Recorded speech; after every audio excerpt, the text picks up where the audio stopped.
welcome to News Desk. My name is Kemini Nyamani Amano. Today on the program, we'll deal with a number of issues like we have always done. We'll start off with the BECE receipt, the first of its kind here in Ghana. We're going across some centers and find out how this is taken off. We'll also talk about the number of people who are writing. Beyond that, we'll talk about the multimedia journalists who were attacked. A totally unacceptable, barbaric attitude exhibited by the man who should uphold the law. Our watchers, the policemen. Now, the police has reacted to this. I engaged DSP Cephas Arthur earlier in a conversation. I'll tell you what he has been saying, but we'll find out from these journalists how they're doing. Then we'll talk about Julius Deborah as new chief of staff. Prosper Bani gets kicked out. He exits into an ambassador extraordinaire position as the presidency puts it. But what is this chief of staff position all about? What can we expect and what cannot we expect from Julius Deborah, who now enters the presidency as chief of staff? We'll get into that conversation as well. But be a part of the program. Share your thoughts with me on our social media platforms. There's Joy News on TV, on Facebook, and on Twitter. And I tweet at Kemini. Or if you'd like to share a post with me, it's facebook.com/Joy News on TV or Kemini Nyamani Amano. I'll be absolutely thrilled if you do, and I will intend share your thoughts with the rest of us here. Now, when I come back, we'll get into our first conversation of the day. Don't go away.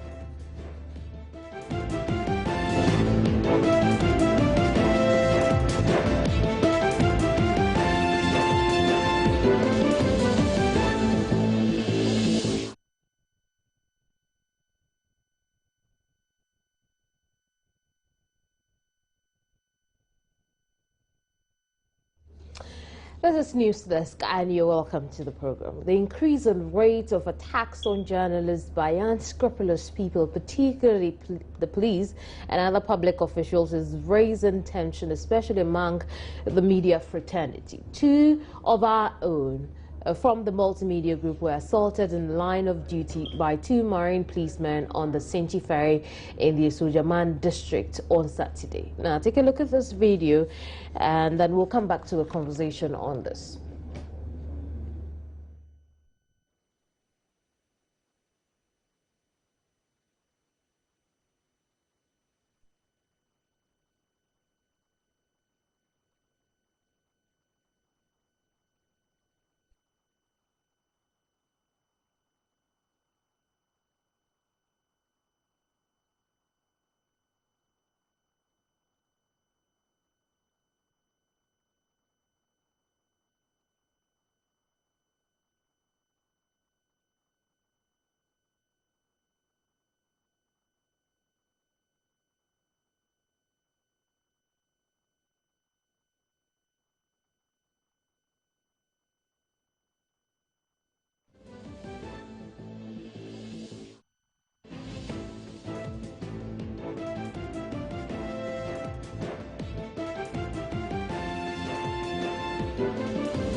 Initially, I saw one of your guys with the camera shooting around. And then I saw two policemen arresting one trailer driver with an handcuff. So they were asking the trailer driver to move the car outside whilst with the handcuff. So they realized that the guy was then shooting the video. So they just jumped on him, trying to take the camera from him. And then by so doing the struggle, one of the police guys just slapped him. Me wo ye gina hope say ye ne yeti I fair ni mo na ye ba ni say eti me de kan wo say container ten no e na me hu say omo de anko person omo de to driver ne nsa ti de me hu ya say me bra yi omo aso journalist ne tare mu say na yi na ehye no o person oje camera no eti de mu ya say police ni ba ko so aba a o report man say da ma o cover ayi na omo ye no hu na so and na some de obo no papa eno na ade a me hu ya ma ye kra ye ka se sa ade a in fact omo ye me ye nye e che se obabi kra ye sa adwuman na sa ade we to no a so ye be hyehyɛ nti omo hwɛ mu aban hwɛ mu asɛm nka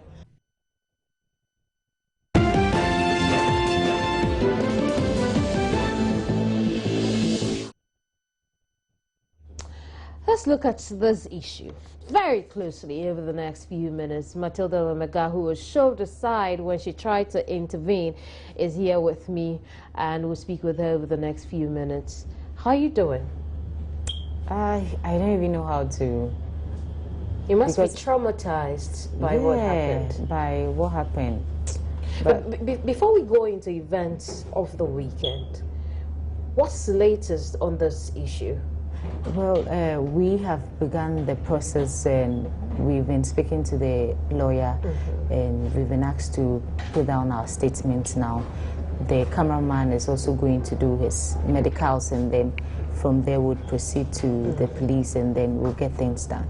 I see. And so then we're looking to pursue this matter. Exactly. We are pursuing it the proper way and see it go to its full length.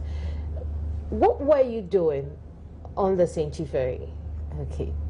We were doing our usual community stories, which when we finished, it was within the same area. So we went to the Senchi ferry to find out generally how operations were.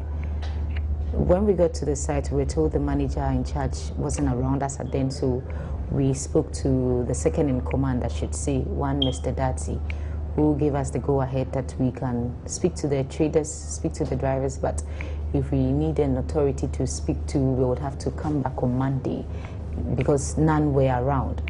So just when we're interacting with these traders, going about our usual things, then we realized that the police had a scuffle with one trailer driver, and it looked quite violent. So I signaled the cameraman to start filming while I got closer to see exactly what was happening. So just when I got closer, I realized the driver was a bit stubborn, I should say. He wasn't ready to submit into what the police were saying. He was screaming, I won't pay, I won't give you any axle or something. So immediately the police, in the ferry, just when we were about landing, the police were trying to handcuff him. So that was when I realized one policeman walked behind the cameraman because where he By which time you were filming the scuffle? We were filming. So where David stood was a bit closer to, I would say, the barricade, which the cars had to go through before when we get to the landing site. So it was quite close. Then I realized that I just saw the police hit him from behind and ask him to give him his camera. So I quickly had to rush in there and then try to talk to the police that, look, we are from the media. We had David had his ID card on, so whatever it is, he should calm down. Let us safely get to the London site, and then we can talk about it. That was when he pushed me aside. That what we are suspects and we are criminals, and what we are doing is not legal. We need to give him a camera for him to go through and then see what we have recorded. So just he pushed you without caution at all. And I'm saying that if he had pushed me a little further, I could have slipped. Or if you had not had enough strength to balance yourself, you could have tripped over the boat. Exactly. So just when we got to the London site, one policeman from nowhere, doesn't even know what was going on. Just when my camera was being dragged off the ferry, he came from nowhere and launched another slap at his back that he should submit, he should release his camera. So I quickly had to call in my other colleague, Kwabna, to come in, and then that was when we had one of the, I didn't even know there was a supervisor around, one ASP Foster. He came in and then he said, why? What wrong have we done? Why are his men treating us this way? So that was when the police was like, oh, but these are media guys. You saw them when they were interacting with the traders. So what at all have they done that you have to even drag them off and be slapping them like one criminal that we've gotten on board? So he was he was sorry for the actions taken by the officers and was even... But were the officers remorseful? No. That is where I found that's where the confusion is. Because if your boss, the one in charge, was apologizing to us that he's sorry for the actions of his officers, you should be able to come in to even apologize. As well. But they were not remorseful. No, at all. The one who came from nowhere, after he he understood the whole issue. He came out to say, oh, I'm sorry, I didn't know you were medium and I thought you were. I said, so if we are to be ordinary citizens, is that how should that be the attitude? And I'm going to say again, it's absolutely unacceptable, very barbaric of the Ghana Police Service that some of their men could go to that length, even if they were not media men. That attitude was it's very, very unacceptable. But then again, how does it make you feel as a journalist in this country? Because it's not the first time we're having a multimedia journalist attacked. Exactly. It's not the first time we're hearing of police brutality. Yeah, you know, I've actually experienced this before during when I was covering the Ajay Kuju story, where my cameraman, that wasn't a police officer, but I was told was with the TDC officials. He pulled a cameraman at my, he pulled a gun at my cameraman, and he fired it in the air. And looking at, even when he did that, the police were around. And they did nothing. They did nothing. And this is the second time. It's making the job quite scary for me, and I'm beginning to have second thoughts about this profession, I should say. That's how bad it has gone. That's how bad it has affected you. Because then, after TDC, you'd expect a police officer to know better. But you get attacked by a police officer without provocation. Not at all. Well, now I've been speaking with Superintendent Cephas Asa, who speaks for the Ghana Police Service, who's been trying to explain what could have gone wrong, telling us what the police could be doing about this issue, because we want to see it to a very logical conclusion. Let's take a listen to that. We'll come back to this. Superintendent Cephas Asa, thank you very much for coming. But exactly why are you here? Thank you. I came visiting Joy News. You know, Joy News, like other media houses, are friends to the police. So as I was going to work this morning, I said, let me pass here and say hello and also find out a few things about some incident that happened for the weekend at Senchi. So that is why I'm here. I see. But the police on its own, I'm sure you may have heard our story already from your visit here. Yes. The police on its own, what did you find out from your men? It is early this year. We also heard about the story, and we are investigating. That is why we have come here to find out from you what exactly happened. The police administration is not happy about the story generally. Not happy about the aspect that says that the police attacked journalists. We don't work attacking people. We work in partnership with our stakeholders. So anything that puts some blood on our image, like police officers attacking members of the public, let alone members of the media, is an issue of concern for the police administration. So I decided to pass here. The IGP and the police administration are concerned about it. They want to take action. But in the first place, they want to investigate to know exactly what happened. So I've met with Madam Morrison, Emma Morrison, and we are trashing the issue out. We are picking pieces of evidence for the study of the administration, and I can assure you that whoever is involved will be dealt with accordingly. Of course, that's the outcome we are expecting now. But what are the next few steps we expect the police to take now? Because what you did first is to come here and listen to our story. Exactly. From the interaction we are having, we can say that these men have not been invited by the police administration. These men could still be opposed after attacking journalists in the line of duty. What are the next few steps we are expecting the police to take in this regard? Oh, I think don't let us put the cart before the horse. It is early days yet. It took place over the weekend. That is Saturday. On Saturday. And Today the fact that the police has shown concern means that some action has started to be taken. And so give us some time. Very soon you will hear what the police will do about the incident. You understand? It took place on Saturday, right? And already some steps have been taken. And because it's a matter of investigation, What steps have you taken besides coming here? I've come here today, right?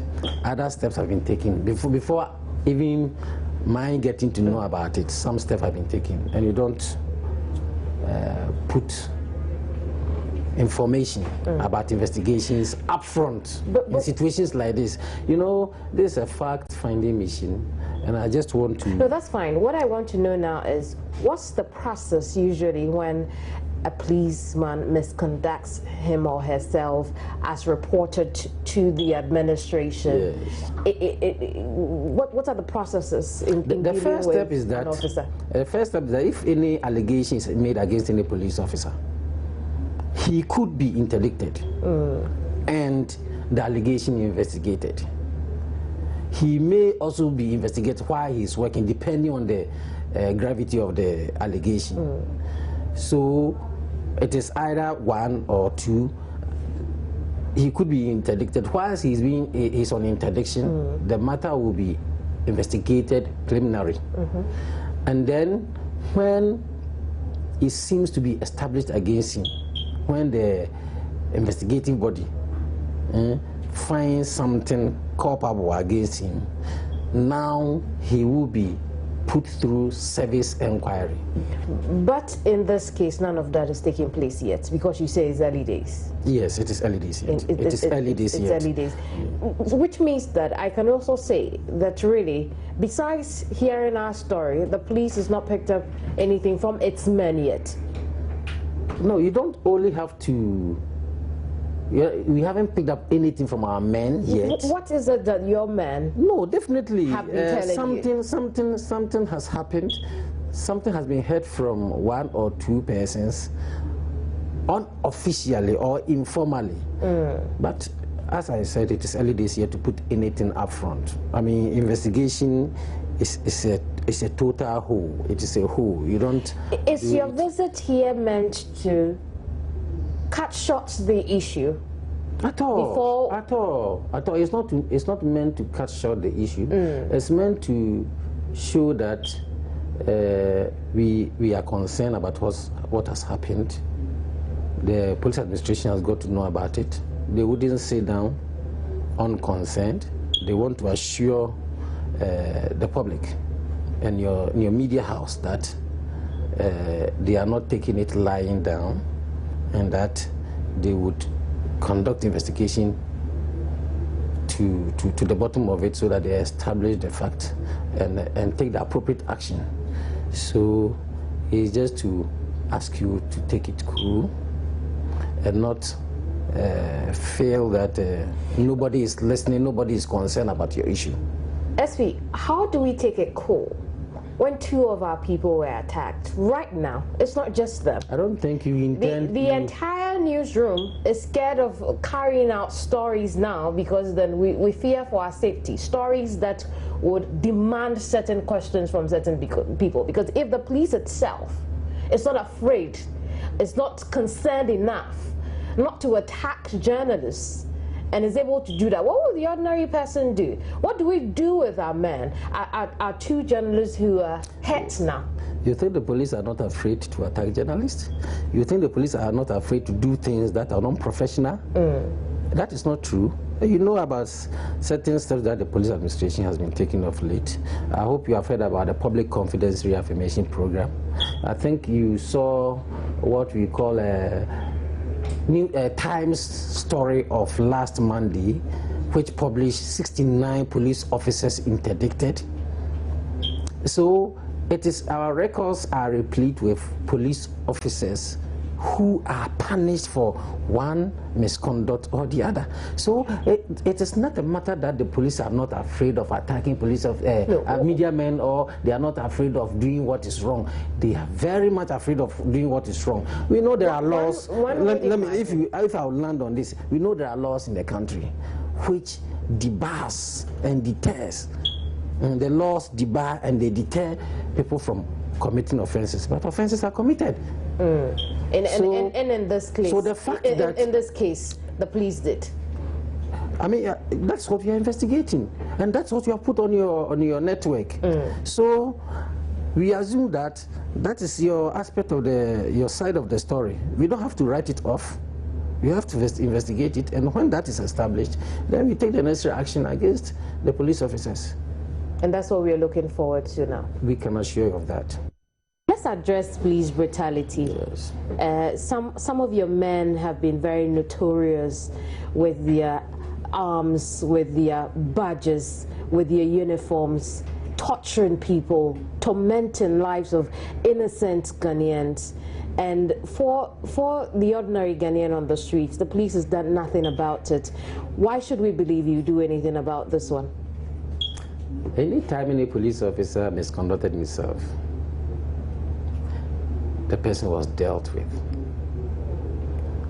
And I made mention of some 69 people who have been interdicted. In fact, for some of them, the issue has gone far beyond the interdiction. And in the past, let me say that anytime a police officer misconducted himself and it was found that issue was established against him, the person was accordingly punished. I mean, people have even gone to court. You remember some drug issue where some DSP was taken to court. The person was removed from the service.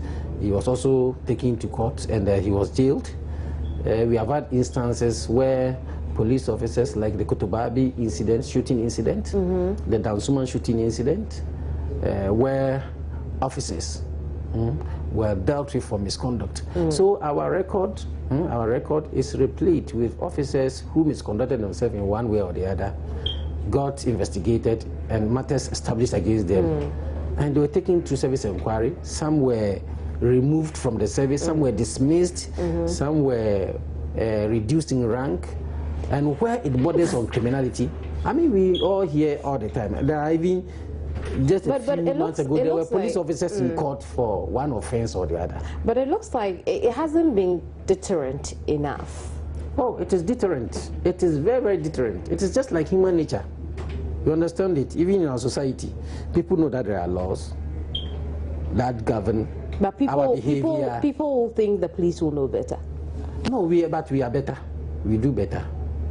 I mean, we are about over 32,000 police officers. If the police didn't know better, if we were not doing better, we should be recording it on daily basis. You understand it? We should be recording police infractions, police misconduct on daily basis. The police service stand, or the police officer in the service, they stand in awe of the PIPS, Police Intelligence and Professional Standards Bureau, because if you misconduct yourself and were taken there, they won't spare you. They won't spare you.